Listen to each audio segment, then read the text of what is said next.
Hello and welcome to the Social Recruiting Show. I'm Katrina Collier. I'm, of course, author of The Robot Proof Recruiter and a facilitator and speaker. I'm, of course, joined by my gorgeous, talented talent acquisition professional co-host, who's not distracting me this week, which is really disconcerting. The one, the only, the amazing Glenn Martin. Hola. Oh, that was delayed. You need to get faster with that, Glenn. This week, we are super excited to finally, and I mean finally, because like literally the poor man has had a long wait in the queue, James Sinclair, or to speak to James Sinclair of Enterprise Alumni about all things alumni. Welcome to the Social Recruiting Show, Mr. Sinclair. Welcome, James. Thanks for having me, guys. It has been a long wait. Man. We've been a bit mean. Yeah, I mean, in fairness to James, he was patient. He was like, cool, I'm going to wait my turn. I'm going to wait my turn, get on the show. It'll be worth the wait. It was title already. I know. Well, yeah. I was trying to find a Bitmoji of us being like spies, and I couldn't find one. So I found one with you with your mouth zipped up, which was quite funny. Quite close to the truth then. Yeah, I never let you get a word in. This is true. Anyway, James, back to you. Yeah, back to James. Let's find out about James. So you landed by virtue of the company you're working for at the moment in the world of kind of HR and recruitment. Tell us a little bit about your journey before your current company. Yeah, thanks, Glenn. Thanks, Katrina. Thanks for having me. I was always in large enterprise innovation, rapid innovation, startup innovation, this concept of just hurry up and get it done. There's no problem you can't attempt to fix in 30, 60, 90 days. If it takes longer than that, you're overcomplicating it. So I was in the startup world. I moved that into the enterprise world. And essentially we built Alumni as a proof of concept for a customer who's just talking about their offboarding not being as good as their onboarding, and why isn't it amazing? And we were like, cool, we built it thinking almost nothing of it. How do you spell alumni? And 3.5 years later, a company has emerged out of it. But that's where all good ideas come from. Now it is ALUMN. No, I'm just joking. Just in case somebody doesn't understand the terms, which I doubt, offboarding is when you kick people. Oh, no, sorry, when people choose to leave the company. Well, just people leaving the company. Yeah, the process that you kind of take when you have to throw your BlackBerry in the trash, your Lenovo laptop out the window, your key card back. That is the general. Yeah, that's generally offboarding. Yep. One can call, 1 foot out the door. Sometimes it happens 2 weeks before you leave. But this concept of, why is leaving not the same great experience as joining? And well, the answer is because you're leaving, but there's a more holistic answer, perhaps. Which is kind of silly in this day and age, isn't it? Because sometimes people there is no potential growth in that company, so they go find it elsewhere. It's a bit silly to burn them, isn't it? Definitely. Yeah, certainly if you kind of think of some of these people may be like, kind of, they've grown up in your business, they've progressed in your business, and they've decided to take a different career challenge on. You can't view that negatively, because you never know where paths may cross again in the future. So you never know where they're right on the internet. Exactly, yeah. Straight on the glass door. But yeah, I mean, it brings us neatly to the subject of today's show, which we flashed up the title just a second ago. We could put we can promote StreamYard if you want. I'm sorry, I'm having one of those Fridays. And the good news, no banjo issues this week, but I've just been talking to too many people. My brain isn't working. Cool. There we go. So alumni, the recruiter's secret weapon. Why is this so, James? Wow. Okay. Oof. I think why he's my co-host. Well, there we are. Just lob that one in. I think when we were talking about this title and we were thinking about this whole conversation, like, it's not so much one of our customers. My favorite way of putting it is one of our customers, when a senior executive leaves, the letter says, good luck with your offsite training. We'll see you when you come back. Because they know the grass isn't greener. They know you're going to come back. But the reality is, if you are looking for talent, you have two choices. One is strangers. Go out on the internet and find a stranger and pray. And there's a lot of data that basically says that prayer circle is not going to yield results. The other is find someone with an affinity with your firm, whether that's someone who worked there before, someone who's affiliated, a contractor, a referral. But you find someone affiliated to your firm, the obvious fact is they're just going to be a better fit. People have all of these tools. They're saying AI to work out if you're a better fit. There's only one way to work out if you're a good fit, and that's to work with you. And there is no other tool, there is no other resume. It's exactly the same. And people don't love this comparison to dating. On the dating apps, you know, you look at someone's, and I was pre-Tinder, so I talk in third person. But you know, the photo. Yours, she should be in the background because you are working from home. Yeah, I had to be careful with my words there. But you know, if you think about the progression that you go with when you start dating versus when they find out like the real you and the resume period comes off and the real photo comes off. Is this like the professional laugh and the real laugh? Oh, you mean Glenn? Glenn's awkward laugh. Yeah, Glenn, talk about that. Come on. This is a pre-show comment. Yeah. Mean. Well, yeah, exactly. Digging me out. Payback for that question so early in the show. Yeah, exactly. No. But James was in his flow then, so you. He was. Yeah. This is exactly it. When someone who's worked at a company comes back, this is how first meetings look like. When you're new, the first meeting is awkward. It's weird. I don't know where I sit. I don't know how it flows. I don't know about Glenn's awkward laugh. I don't know all of these little bits and pieces. The answer is statistically, data-wise, hiring alumni referral is just extremely rewarding. Time to productivity, it goes down by 50%. Time to fill goes down by 50%. All of these stats, I mean, we have most of our customers will fill anywhere between like 12 and 20% of their open jobs by bringing people back in. I mean, the numbers are overwhelming. Okay. Well, hang on. First off, I'm going to agree with Lindsay Hill here. Thank you, Lindsay. Keep the contact, treat them well, and they are connected forever. And I'm going to say hello to Constance from Brooklyn. But I'm also a bit concerned about if you're bringing people back in, aren't they not wanting to work there? They're left in the first place. Why would they want to come back? Why would you want to have them back?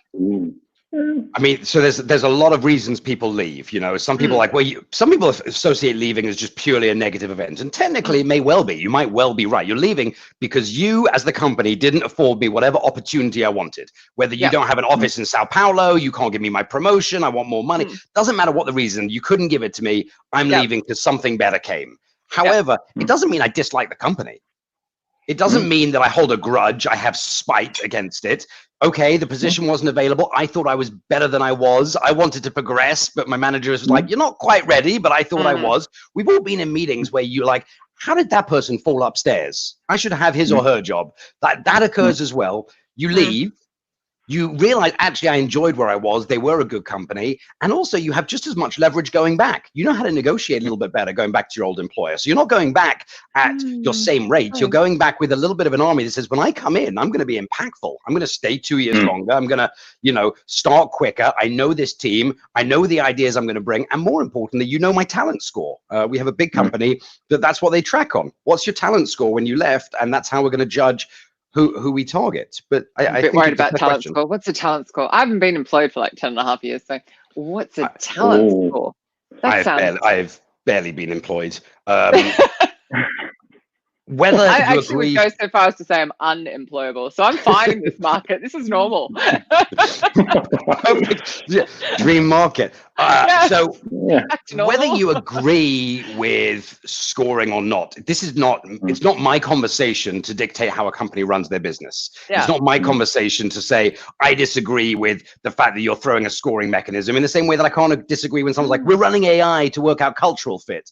And you're like, cool, let me know how that goes in 3 years. You know, we have another company, when I go back to Talent Score, that is measuring recruiters based on and the 1 year mark after the recruit. Have they stayed a year? Were they a good employee? Did they meet the requirements? Are they on a performance improvement plan? Are they meeting the goals? And there are 50% of recruiters who like, that's ridiculous because if you've got a crap manager, you're going to leave and that could be the reason. Others are like, well, actually, what it's forcing us to do is provide a tangible metric of what is the quality of the hire that we're pushing into the organization, whether I agree or not. And talent score is similar, where you take performance and learning and all of these other metrics, and you try and create a magic number that says, Katrina, congrats, you're a 93. It means almost zero. Almost zero. However, I would just like to say you're giving me flashbacks to my youth when I used to go home with 99 out of 100. And my father would just say, where's the other mark? And that's all he would say. Yeah, I'm having a where's the other 7? No, anyway, sorry. Back to you. Ignore me. I'm actually to get a slurp of coffee in, which is quite important. Early for you, isn't it? It's early, but yeah, I think overall what we're just seeing is companies are just recognizing that, especially when we talk about now the recovery. And you know, I don't want to veer off left lane, so pull me back if I need to, Glenn. Get your fishing hook ready. Yeah. We have companies doing some of the most amazing things for the people they furloughed. We had one customer who's furloughed thousands of people, and the CEO does a town hall every Friday. What's going on? What's happening? Ask me anything. And his perspective is he probably knows more about what's happening and recovery and the economics because he's on all of these boards and all of these things. And so he can answer these questions of like, what are you hearing? The second is he gets to be human, and it's amazing. It's like 45 minutes, an hour. We have another customer, same. So is he being like really honest? Like really honest. I joined. This was how our books are. Superb. Because I actually think some of the furloughed employees really do need to genuinely hear, this is where we're at. We have this much payroll that'll get us to this point. If this doesn't happen, we're here. Because actually, I think they would feel it's less about them losing their jobs and more about, oh my God, as a company, how can we survive? Yeah. Are they being that transparent? The first 3 words were WTF. That's how he opened the conversation. Yeah. And it really set the tone, made everyone giggle a little bit, showed he was human, and it was clever. But we have another one where they're pushing out learning and they're pushing out accredited college stuff and basically saying, when we restart, you better have more skills. You better not come back into the same job. And it's not quite as aggressive, but that's the intent of their belief is they've got to create candidates versus hire candidates, and they have new skills they're going to need. So they've opened up their learning management system. They've done a thing with a university, and what you're just seeing is, this is human recruiting. This is exactly the conversation that we talked about, which is, we get it. This is a really shitty situation we're all in. We can't pay you more than X. We can't do these things. We're not bringing you back any sooner. But what do we have at our disposal? We have power of size. And what can we negotiate on your behalf? And what can we leverage on your behalf? And when it does come back, you're not going to look at us and be like, we were crap. Instead, you're going to be like, how can I help them rebuild? How can I help them be amazing? And I think these companies are building an army of amazing advocates. And I think it's incredible. So out of interest, is this a US-based company? No, the first company with the CEO is in Europe, and the second is a US company, the Learning. Yeah, because initially here, furlough was like literally do nothing. But now the government themselves have opened up a whole load of digital skills training here in the UK. And now they are actually allowed to go. Initially, it was a bit of a bizarre one. Right, and you're seeing all of these new skills, which you can upskill people. I mean, I know when we talk alumni, you're talking top to bottom of a company, but there are certain skills associated with remote learning, with remote accreditation, with these type of conversations where someone who's got basic skills actually can learn this. They can do a course, they can get a certificate, and they can earn more money, period. And I know when we talk about social recruiting, we're talking about the entire field to office, but it's important to recognize that everyone should have the opportunity to upskill across the board of the organization. So initially we did start this back when social recruiting was a thing. So this started with Audra, and I started this like 5 years ago, I think it is. And it was a thing, like to go to social media and recruit, whereas now it's literally, we just call it like a social recruiting because we're talking every Friday about recruiting. So don't worry, it's actually about every different form. And we have a couple of comments here. Lindsay Hill, hi Lindsay. Completely agree, James. We got some positive feedback from our town hall. All senior managers covered all areas. Constant transparency is key to a healthy work culture. Definitely. Transparency is just and key. hello, Sherrod. I can't read all of yours. I can't multitask that well. Katrina, I mean, I told you that I didn't read your whole book, that I just grabbed some things, but I think transparency, that what companies are suddenly realizing is you just have to be human. If you are human, you set the right expectations and you're transparent, you'll win. But that doesn't apply to company. That applies to everything. It applies to implementation of Workday. It applies to how you work as an agency. Just be transparent, set the right expectations, and you will find 98% of the problems just disappear by themselves. You think right now, if you've got an expense going out that you want to stop, right? You're like, I just right now. Those companies that are bending over backwards and go, okay, well, we'll give you 3 months off or whatever it is, to help you. So for example, I'm setting up a mastermind. The technology was going to start charging in April, and I went, could I have a delay? And he said, actually, we're going to push everyone back to July. So he just went, you know what, the whole world needs 3 months. And it's like, I know others who are having huge issues with their bank, and you're like, they're going to leave that bank, they're going to slag you off, and they're never going to come back. You've lost a customer. All you had to do was be human and treat them right. So we're seeing it on the consumer side just being screwed up as well. So would you say, James, that would you say that, from an alumni perspective, it's not just about perhaps individuals that could potentially return to the business at some point. They're also brand advocates, right? They're all also advocates for your business. So they may not directly come back and work, but they could refer somebody that could. They could, they could have that kind of advocacy for you beyond just kind of like them being part of the team and leaving. One question I had for you, another really open-ended one, which was, this sounds all really, really exciting, but if I'm a company, I'm sitting there and I like the idea of it, where do I start with this? We know some people that we could pick the phone up to, but that's not the same as a coordinated effort. How do we start? What would you suggest? So, can I answer both of your questions that you lobbed into one? Perfect. Yeah, totally. So the first. I love it when the guest gives you crap. Well, what do you want over here and what do you want over there? But I think Glenn, you brought up a really important point. So we talk about HR recruiting and whether you barrel them or not. Again, it is individual company choice. When we talk about alumni, because of the low hanging fruit. Because if you can hire 10 to 20% of your open recs through alumni and referrals, there we are. There's your KPI. There's your business case. This is a done conversation. We see about 70% of our conversations live in the HR line of business. We see about 20 live in the sales and business development, and about 10% live in kind of marketing and comms. But you're absolutely right. You think about now, there's no ad spend. So what do I want my people to do? Well, wouldn't it be amazing if you could go out to your X thousand alumni and say, hey, would you mind sharing this on LinkedIn? Would you mind liking this on LinkedIn? We need a bit of brand support. We need a bit of help in this. This is the time, probably the first time and only time a company's going to be able to look at their people and say the words, we're just trying something new. Bear with us. And would you mind helping us with something? Can you help with something? Like, need a hand. Yeah. Like, this is the time that you actually can say those words. We're doing a little experiment. Can you imagine like Hilton Hotels saying that to 27 million members? We're doing a little experiment. Bear with us if it fails. You can never do. But today, you can do exactly that. And that leads me to the second point, Glenn, which is where do you start? Literally anywhere. The first start takes with taking the first step. And to me, whether it is our platform or whether it's using LinkedIn or Facebook or Excel or on a napkin, we have an amazing member of our customer community. We have a big customer community that all share their experiences, best practices, all the stuff, because there's no point every company doing this in a silo. Everyone's thinking the same thing. How do I do it? Where do I start? What's the marketing plan? What's the strategy? So all of our customers share everything. How do you keep where do I find them? How do I hunt them? Like, every question anyone's asked is in our community, because there's no reason not to. Rising tide. And we really believe that. Every one of our customers believes that. It's an obligation of working with us is to share. But the answer is, we have someone in our community, works in a very big company, and she literally does it with, Etch-a-Sketch, napkin, and a prayer circle. And she does an incredible job. So this is not always about technology. This is just about being human, having someone passionate, executive support, and a little bit of that budget. Those are the three kind of ingredients that we tell you. You need somewhere to accumulate the people and keep in touch with them with ease, don't you?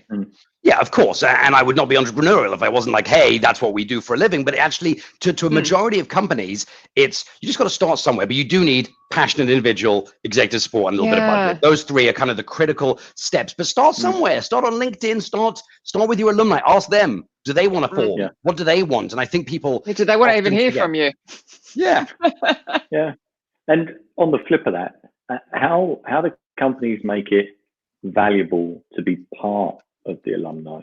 So what's kind of, rather selfishly, what's in it for me? It's the only question. Completely about that. It's not selfishly, that's just life. It's what's in it for me. That's especially because you're asking people to do something after they've walked out the door and thrown that BlackBerry in the trash and the Lenovo out the window, and they're going to their new job and they're excited. I don't know what company James was last at by BlackBerries. What's a BlackBerry? I still use one. No, it's more the fact where you really, it's the last company that long ago that it was a BlackBerry. It'd be an iPhone now, surely. Yeah, it's a bit embarrassing. Well, I still get occasionals sent by a BlackBerry that make me smile. But I think what's in it for you is the only thing that matters. So number one is I really believe, and we really believe through our engagement model, that everything starts with, you've got to serve the alumni first. Look, you can't leave and then be like, hey, as you're leaving, you want to join our talent community? The answer is a hard no.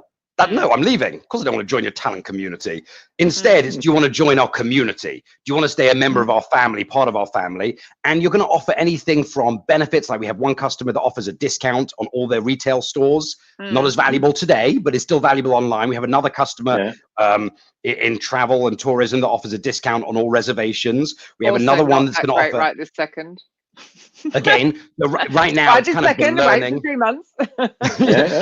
Maybe in a hot minute. But one of them has gone completely digital, and so they've really ramped up their efforts, and they're leveraging their alumni by offering massive discounts. So you've got discounts, you've got mentoring, you've got volunteering. So the other thing you got to remember is when you leave a big organization, you're also walking out of all of these employee resource groups. So maybe you're part of Pride, or you're part of Inclusion, or you're part of something similar.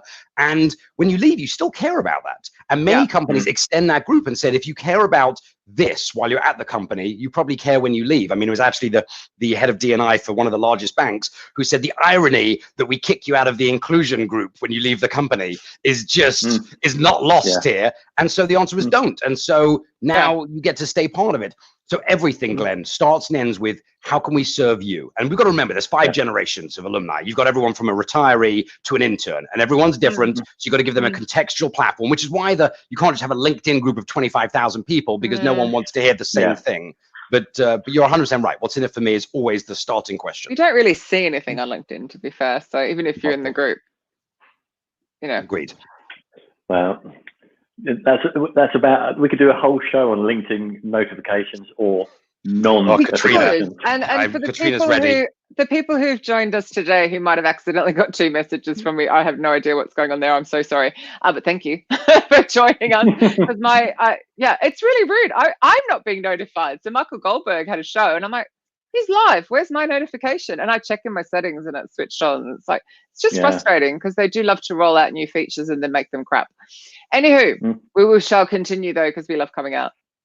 Yeah, totally. Live. And that sounds wrong, doesn't it? Live, Facebook, wherever. Yeah. Periscope, YouTube. Follow us on YouTube if you really want to see us. All the main channels. Yeah. So, James, in terms of kind of recruitment teams, I mean, like this could be like certainly alumni could be really, really kind of powerful. I'm just curious to know, have you kind of encountered any businesses, recruitment teams that think they're doing it quite well and you've managed to really kind of accelerate that more? And just kind of how you've managed to do that, because some people may think, oh, actually we've got a really decent alumni here. They've got like 50 people or something on those lines that they keep regularly in contact with, and that's manageable for them. And you've come in and kind of really scaled it for them. Any stories around that? Any examples? So many examples. I'd love to name some names here.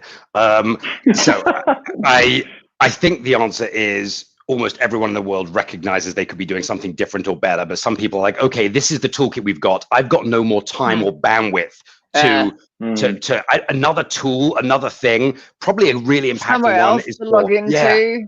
I have to go over here and remember to open it in the morning. And it's not going to happen. There's a responsibility now of data, whether we're serving the alumni or the recruiter, that we bring it to them. So as a recruiter, you should get an email. Here's your requisition. Here's 5 alumni that could be a good fit for it. If you don't bring data to the people, they're not going to go hunting for it. Or you've got to assume that a majority won't hunt for it. And so we are really of the belief, go where people is. And one of those changes that we made was we saw load like a job description on their applicant tracking system, say it will work in conjunction with yours to go, hey, Glenn's your person. He's got the skills you're looking for. He's in the alumni. Absolutely. He's in the group and he's opted in and he's looked at a job before, or he's ticked a box that said he's willing to be recruited. There's some sort of, we have a lot of predictive analytics in there to say, we think this is a good time, because if Glenn left yesterday, we're not even going to surface his name. He left yesterday. He's not coming back. Give the guy a minute. But I think the one might be all blacklisted. Don't have her back. She's so bad. Well, we blacklist Glenn anyway. Just straight blacklist. Katrina's blacklisted. It was the laugh. It was the laugh that did it. We were like, we can't deal with it here. It's not appropriate on our Zoom calls. We're just. But the one in APAC, the conversation was around their email open rates for their alumni when they had requisitions, and so we rolled out a test feature with them, an amazing company, into WhatsApp. That basically, when you signed up, you could say, do you want to be communicated with via WhatsApp or email? And what we found in this very specific region was literally like 99% WhatsApp. Now the company can still choose to do whatever they want. The company can be like, that's nice that you said WhatsApp, here's an email. But we implemented WhatsApp and we saw something like 80-90% conversion rates. We saw numbers that we've never seen because people are like, you're coming to where I live and that's what I want you to do. Going into more the actual recruitment, you know, but back when I was training and now I'm facilitating, but this is such a conversation I have so often. Ask people how they want to be communicated with. So you decide. And I see it with business owners as well, where they're like, I'm only going to be available on this channel. And you go, but I get Instagram DMs from people, you know, it's usually my dog. He's not jumped in. Banjo's actually sound asleep next to me. So actually, no, I think there's something wrong with him. Sorry. He's been shaking for a little while. Yeah. Really? Oh, sorry. Right. Ignore me. Continue. Just talk about the cat. But I love the fact you're asking. And so you're like doing the research that actually WhatsApp is the way forward. I think that's probably the biggest thing that we brought to companies is you talk about being transparent and setting expectations. That comes with tangible results and setting goals. You can't set the right expectations if you don't have a goal to hit. And if you don't have a goal to hit, you can't build a strategy to achieve that goal. So recruiting, because we're so busy recruiting, is not an answer. You know, recruiting because there's got so much to do is not a goal. You know, how many you filled is not a goal. The question, you know, one of the first questions we ask is, how many people do you already have in your company that used to work for you? How many boomerang hires? Well, we don't know. We can't track. Well, shouldn't we start there? Like, isn't that a good place to maybe think? Because if you have 12%, there's your business case. If you have 2%, there's your business case. If you have 1%, there's your business case. And so being able to show people what BI and what we've introduced into a lot of recruiters and to a lot of people across the HR line of business is how you can use business intelligence to actually answer questions. Not just a dashboard that says this is how much happened, but can I use the data to say this is working? You know, WhatsApp versus email. How do you actually use data? I think our biggest thing we brought to our customers is not only opening up this talent pool, it's a different way of thinking, a more agile way of thinking that says, well, 1 second, I hear you. Let's try it as a hypothesis. Let's put it into a data point. Let's put it into a dashboard. Let's measure it and let's watch this live. And so often our customers are like, 1 second, we're going to see real time whether or not my gut was correct. And I think people forget that about AI or machine learning is it's all 50% computers, but it's 50% kind of domain expertise. A team of people saying, I understand why that's happening. I can give you insights or guidance or guardrails. So we see that a lot with the recruiters know their business. Top to bottom, they know why everything's happening. Evan Herman, happy birthday. I'm not going to read out his entire rant. He's had a little rant on Facebook, but he's basically saying, yes, ask people instead of assuming. Yeah, definitely. And I think it's a bit of a rewind on what you kind of said there, James, but certainly with regards to, let's talk about kind of the employee referral program, right? That kind of like once monthly email that goes around to everybody that kind of just gets completely ignored and shoved into trash straight away because there's far more important stuff in the inbox. Now, if you're kind of talking about kind of sending them a WhatsApp message and just sort of saying, hey, look, you know, could you help us with this? We're communicating this way. It's far more conversational and you're more than likely to get a response, right? Rather than an email that just kind of gets filed. Yeah, we have an amazing insurance company that if you are an alumni and you refer someone for a job, whether they get it or not, you get a $10 gift card to Starbucks. There and then, immediately automated. And the first response was, these are senior people. They don't give a shit. You know what? Almost 100% redemption. Yeah, of course they do. A coffee's a coffee. It's instant recognition. Yeah, it's gratitude, appreciation, it's reward. It's all that. It's not about the dollar figure. We haven't. I mean, Microsoft are quite well known that if you refer someone a laptop or an Xbox, and so it's not about the money. It's about that instant recognition, about being a thank you. And a lot of companies are extending it to their alumni because I think something like 15% of alumni referred people you're 15% more likely to get the role. Like the data is just starting to become overwhelming that we can move away from we think and we're looking at and we're exploring to actually that's not how the world works anymore. There's enough data out there that we can just put a proof point on it. Actually, so Constant Constant Woodson has asked a question, which is like, are there any entrepreneurial or contract work social networking ideas? I think actually what you're saying, go back to people that you've worked with before. If you're looking for work as well, like rather than trying to look for a job and, you know, find an opening right now, it really is just going and having conversations with people you've worked with before, perhaps, and saying, how are you? Like, don't hit them straight up with a job. Actually say, how are you? How's it coping? How's it been in this market? And then go into it. when they ask you how I you spoke are. to a guy last week who basically treats all of his business colleagues in a CRM because it's so easy to forget to check in. And yes, people will say that's not very human and you shouldn't need a CRM for your business colleagues. But he's like, look, I have thousands of people that I actually know and care about, and I see their posts and it makes me smile. And I need to make sure that I do check in, because otherwise it's going to be 7 years and my next check in is going to be when I need something and I'm going to regret it. And See, so no, to me, that is human. That's using the technology to create engagement, which is what the whole book's about. Because somebody called me out and said, so you don't want recruiters to be ready for technology? And I'm going, no, read the book. Because it's all about, the book first. Can I just throw out again, royalties to charity? Every time I plug it, because the royalties are to charity.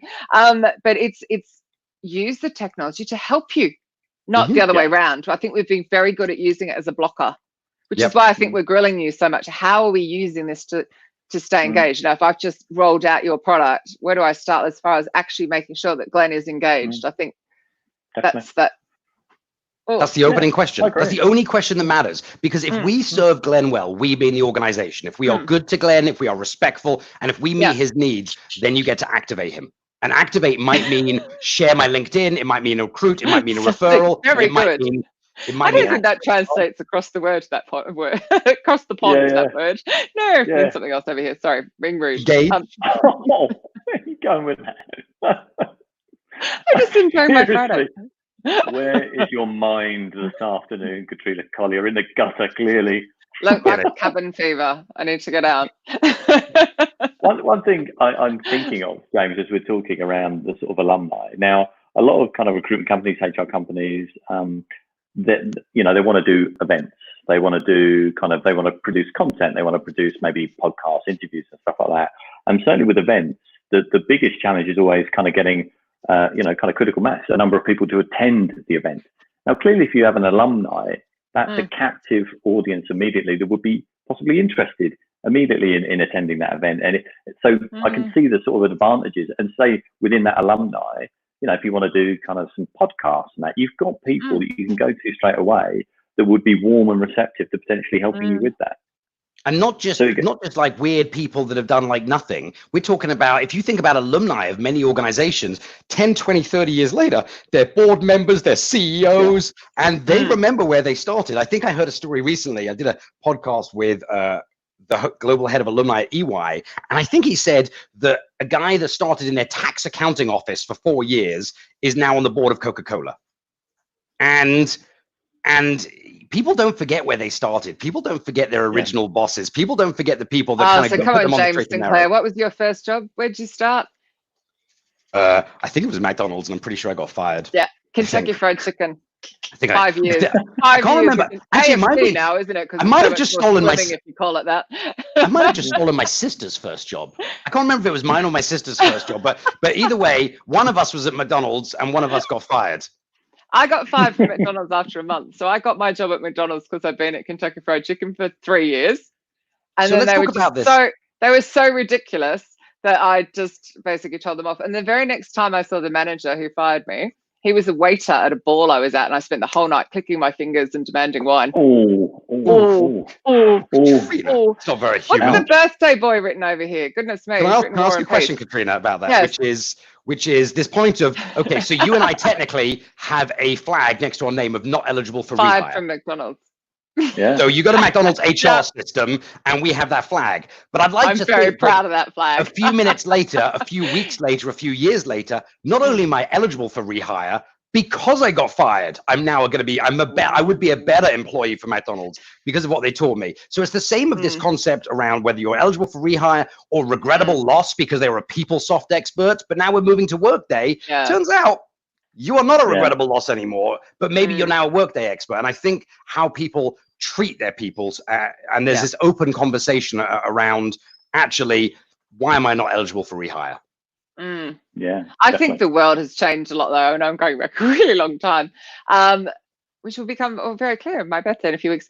But the internet was the big thing that made the world very different, and that rehire thing is much more important because obviously every time you treat someone badly, it ends up on the internet as well. So for sure, big difference.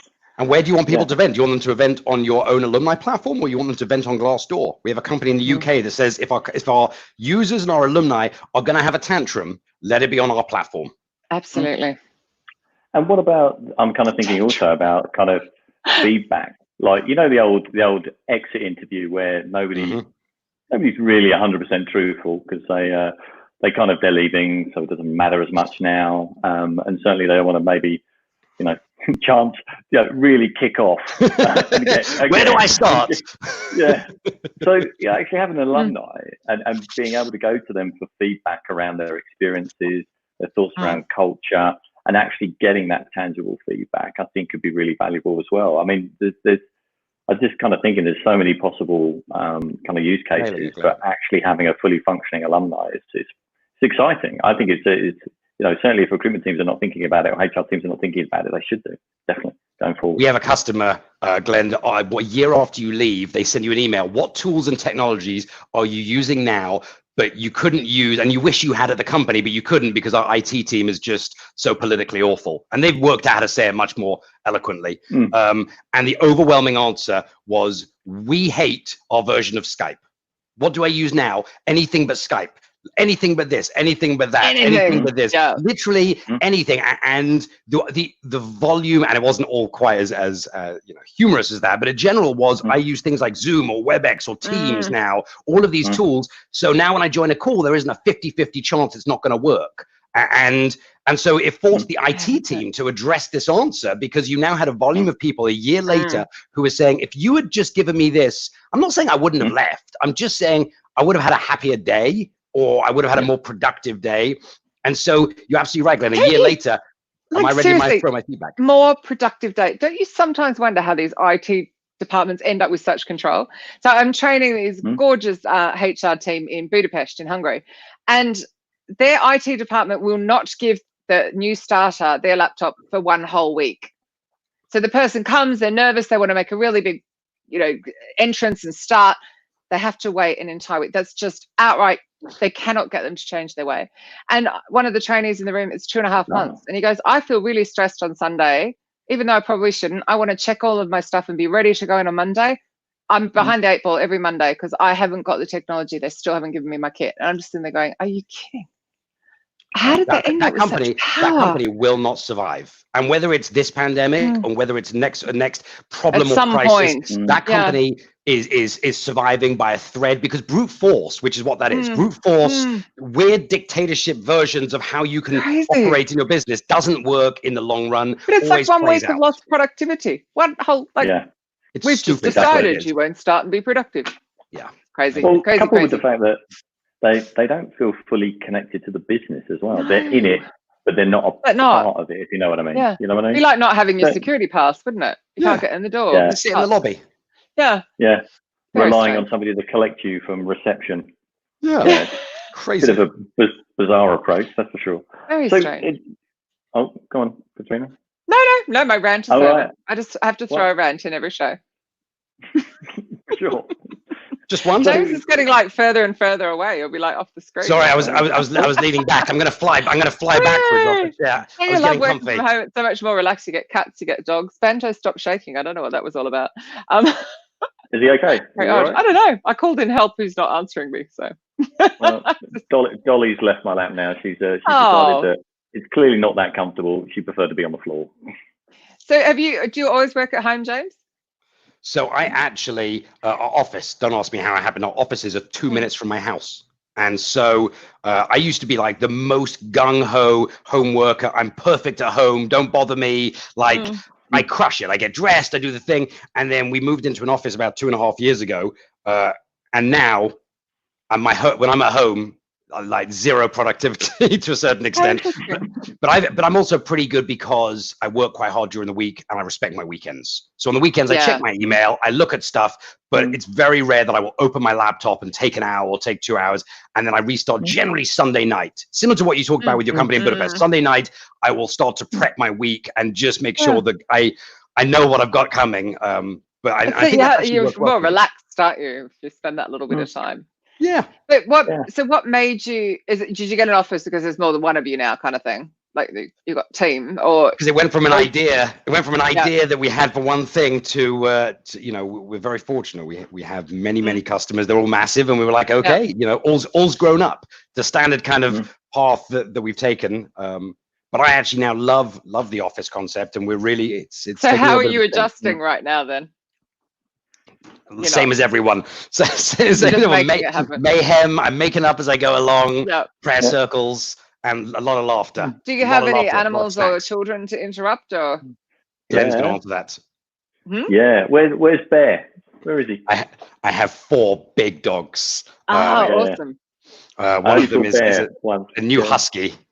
New husky, 2 German shepherds.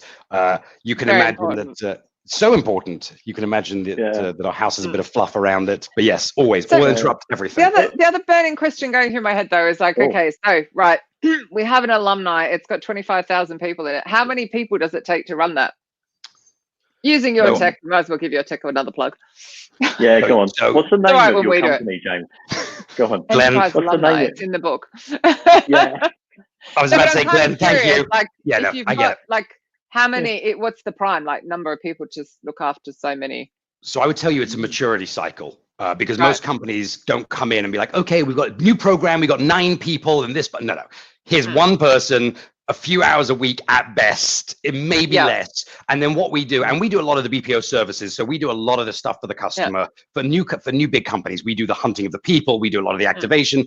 And because our community has planned everything, we don't need that innovation cycle. But in general, I mean, we have a Fortune 500 that has one person that checks in with us for 1 hour every week. We go through what's happening, what they're developing. We do a lot of the work for them. But as you start to see it gain momentum, you start to see this conversation where sales come in, D&I come in, you know, all these different teams come in and say, well, 1 second. And so we're actually moving a lot of our customers to think about alumni as a utility. Instead of being in a weird basement, you know, hey, this is, you know, Frank and Karen in the basement, they run the alumni program. Why isn't it like IT or recruiting or social, where essentially you're able to say, these are the services I can offer to the other elements of the business to drive something forward.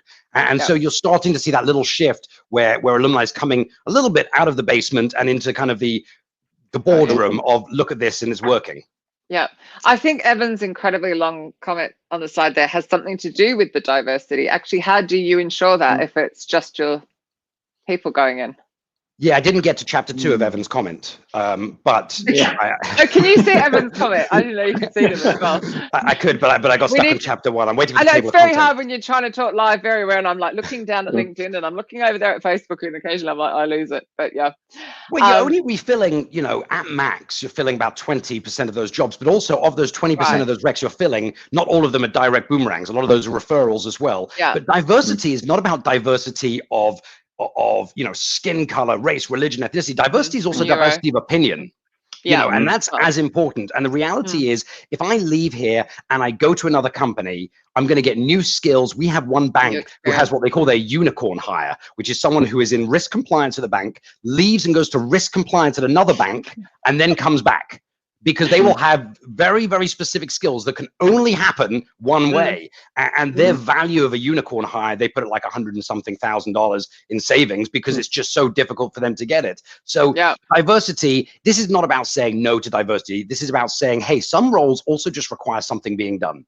Some roles don't require diversity from a innovation or an opinion perspective. Sometimes I just need the best person to start the quickest. And I just need a role completed. And especially when we think about recovery, right now, a lot of our HR teams are saying, right, let's use this time to make sure we know who our alumni are, where they are, what their mobility and availability is. We have one amazing company is reaching out to all of their retirees saying, look, when we start up, if you retired in the last 4 years, are you willing to help us? Are you willing to do part-time because you're going to be productive day one? You know everyone in the company. Yeah. We're going to be able to onboard you. What almost every industry are they in? Travel and tourism. Yeah. Cool. I feel for them. And by the way, every retiree. And actually, I disagree though. I would hope actually that's the talent acquisition department doing that, because I think, to be honest, I think HR are still in shock because they're the person. They're the person having to deliver the furlough or, you know, the redundancy, or they're that person who's doing everything they're being told to by senior leaders. And actually, I think they're copying a lot of crap at the moment. I feel for them. And then all of a sudden, we've just got everyone to work from remotely, gone through all of the headache of that. And now it's like, okay, well, people are going to start coming back. Are you ready? And you're like, oh, Oh, really stressful period for them all. Sorry. Oh, So man. another side rant. Talent acquisition teams Yeah. must come out of this different, better, more robust, stronger, whatever the word Yeah. you want to use, than how they went in. If there was any belief that you're going to come out of this the same way, or or how it was before, just, you know, it's not going to happen, and get over that and move forward. And this is the time for talent acquisition teams to rise up, to say, hey, you know what? We know how to serve this business. We know how to plan recovery. And when recovery comes, you watch, this team's going to crush it for you. We're ready. And I think, this is that opportunity. We're ready. Exactly that. When was the last time someone in TA said, where is my board level seat? Because we are organizationally going to crush this business for you. It's because the people that bring in the people are always the most undervalued in the organization. It's absolutely mad. Maybe not today. Not today. That went very, very fast. That was 45 awesome. minutes of sheer conversation. Totally awesome. Next week we have the ever fabulous Tanji Pettis on the show. I actually have no idea what we'll be talking about. Oh, I do know what we're talking about. Tanji has 18 years experience of handling those hiring managers remotely. Oh, so wow. she's got actual experience to share with you all. So I bring it on. Unlike some of these people who are giving advice who've been doing it for like 1 minute. So I'm super excited to get Tanji on the show, because she's had it to the point where her hiring managers didn't know she was remote.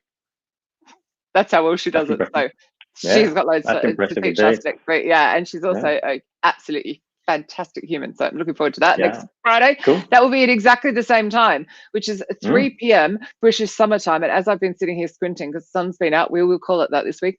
And 10 a.m. Eastern. So definitely. Hopefully you can all join in next week.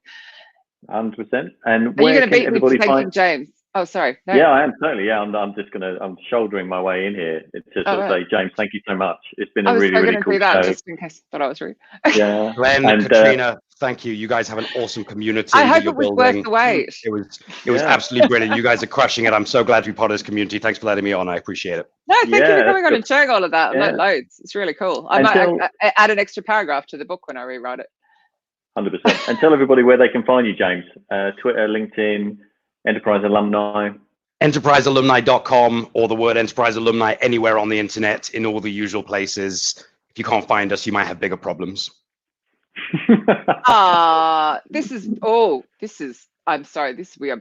Jerry Crispin, you just made it in before I shut. That is a humongous compliment from the Mr. Crispin. I think the Enterprise Alumni platform has a very workable model. I like what James has done. Kudos. Oh, and the great man has spoken. Yeah. We always loved him. I love him too. He's fabulous. I love having a red wine with him, to be fair. Anyway, on that note.